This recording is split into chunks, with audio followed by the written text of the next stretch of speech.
Bonjour à tous et bienvenue dans notre Connect Group. On est content de pouvoir se retrouver chaque semaine dans les maisons, passer un bon moment ensemble, pouvoir partager sur ce qu'on a entendu dimanche et surtout s'aider les uns les autres à grandir encore plus avec Dieu. Alors cette semaine, on continue en fait notre dernier épisode de notre série Vivre des relations saines. J'espère que vous avez été encouragés, j'espère que vous avez été fortifiés au travers de ces messages. En tout cas, nous, ça a été un plaisir aussi de pouvoir s'attaquer à ce thème et de voir comment Dieu peut faire de grandes choses avec nous au travers de l'amour qu'il met en nous. Parce que lui, il a toujours voulu que les êtres humains aient des relations harmonieuses, saines, et qu'au travers de l'amour qu'il nous donne, nous pouvons le vivre.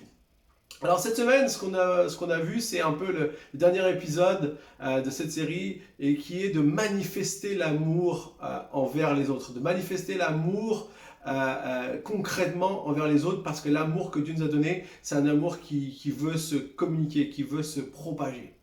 Et donc, ce que nous voyons dans ce thème, c'est basé sur 1 Corinthiens 13, verset 7, qui nous dit « L'amour pardonne tout, l'amour croit tout, l'amour espère tout, et l'amour supporte tout. » En fait, c'est 4 choix qu'on doit faire.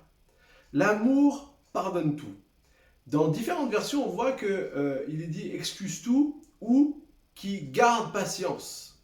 En fait, aimer veut aussi dire garder ou avoir la patience envers quelqu'un.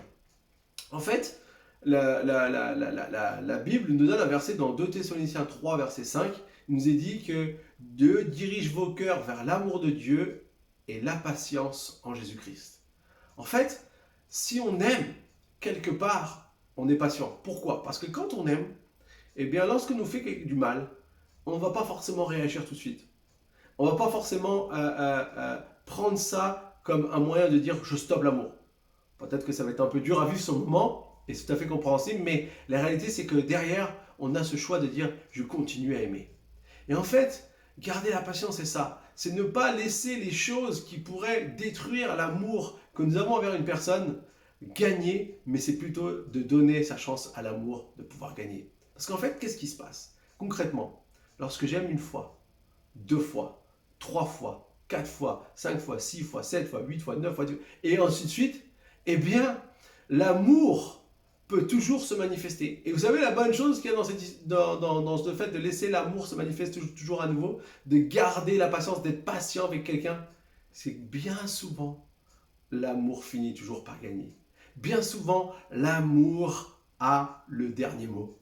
Et c'est pour ça que c'est important que nous puissions, nous aussi, nous exercer à ne pas peut-être rejeter une personne juste après, quelque part, une mauvaise expérience. Ou à dire, je l'aime plus parce que je vois qu'elle me fait du mal.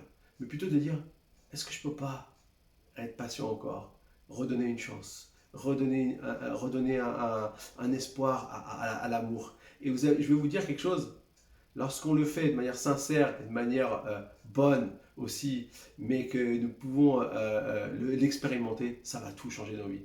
Moi j'ai un ami qui aimait une jeune femme à l'époque et elle ne voulait pas du tout de lui.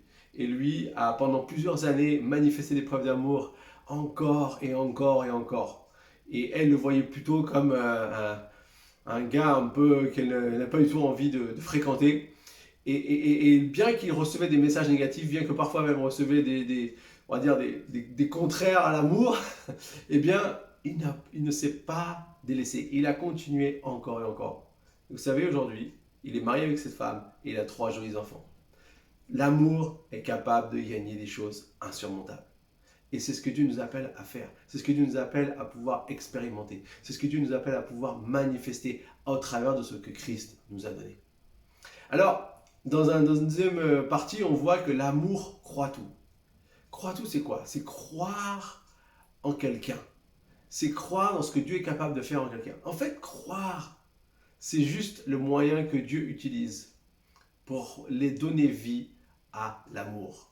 En fait, croire, c'est ne pas seulement aimer par rapport à ce qu'on voit, mais c'est croire, c'est aimer pour peut-être ce qu'on ne voit pas encore, qui même peut-être aujourd'hui peut paraître totalement irréalisable. Lorsqu'on croit en une personne, on croit que Dieu est capable de faire une grande chose. Et quelque part, c'est le moyen que Dieu utilise. Dans toute la Bible, on voit que c'est le moyen que Dieu utilise pour faire donner vie aux choses. Par exemple, Abraham, la Bible nous dit qu'il a cru. Il a cru en celui qui est capable d'amener à l'existence ce qui n'existe pas encore.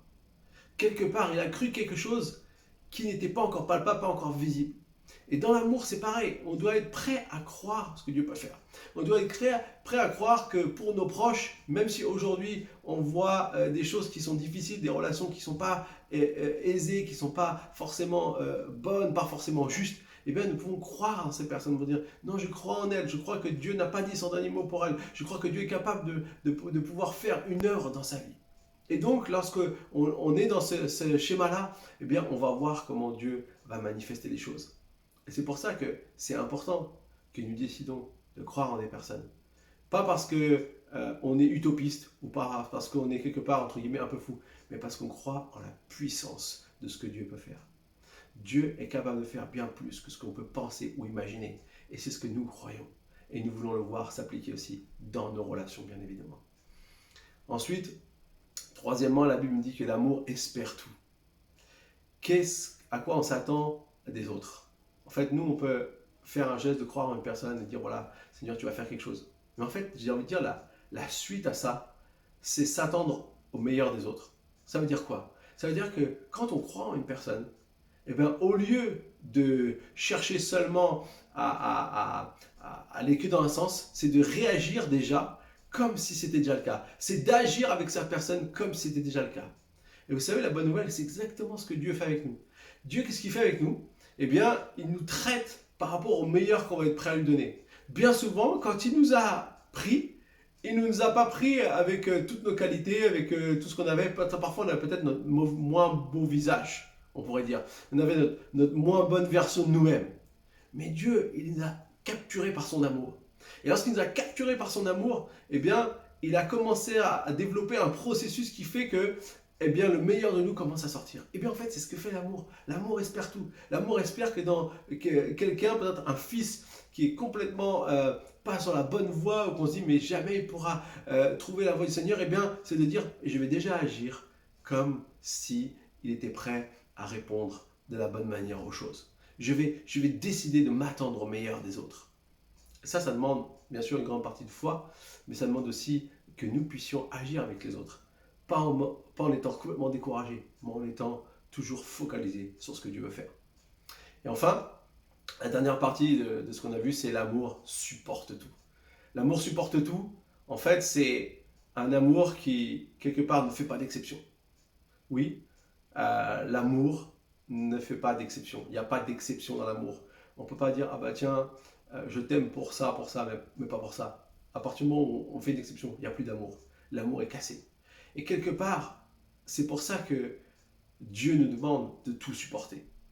Tout supporter, ça veut dire être prêt à accepter des choses qui pour nous pourraient être inacceptables. Je ne dis pas qu'il faut se laisser manipuler ou se laisser faire. C'est pas du tout ça ce que je veux dire. Mais ce que je veux dire, c'est que quand je n'arrive pas à pardonner, quand je n'arrive pas à garder l'amour, eh bien je vais puiser en celui qui l'a manifesté. Pourquoi? Parce que Jésus, il a accepté l'inacceptable. Il a supporté l'insupportable. Et non seulement il a supporté ça, mais il nous a donné son amour en retour. Et c'est cet amour qui, quand j'ai plus la force d'aimer, quand physiquement je ne peux plus, quand mentalement je ne peux plus, eh bien que Dieu nous donne cet amour incroyable qui nous permet ensuite de pouvoir aimer. Bien sûr, Dieu nous donne des limites qui sont saines aussi, dans les choses qui sont justes pour nos vies.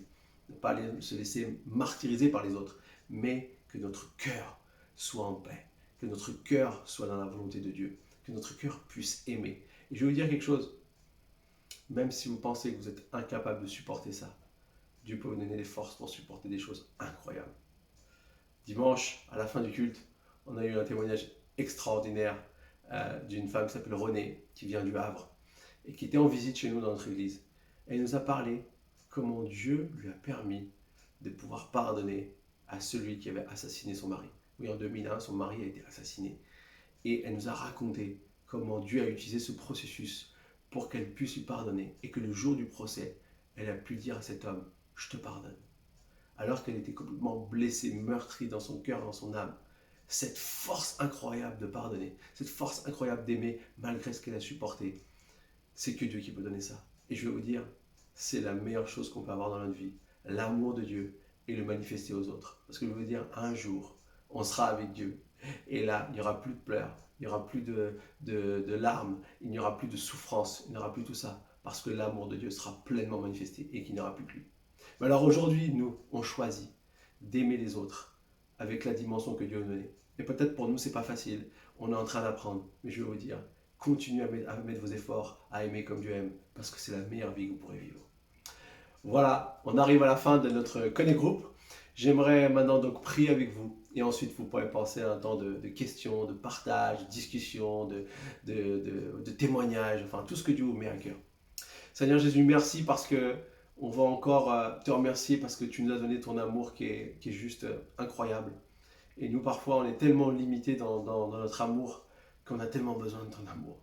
Personnellement, je sais que j'ai tellement besoin de ton amour. J'ai besoin de ton amour pour pouvoir aimer les autres comme toi tu les aimes. Et Seigneur, je te prie aujourd'hui, Seigneur, que nous puissions puiser dans cet amour. Que ce temps, ce soir, soit un temps de restauration peut-être aussi pour certains. Peut-être si on a besoin d'être, voilà, qu'on prie les uns pour les autres, Seigneur, bah, tu vas venir par ton Saint-Esprit puissant toucher nos cœurs.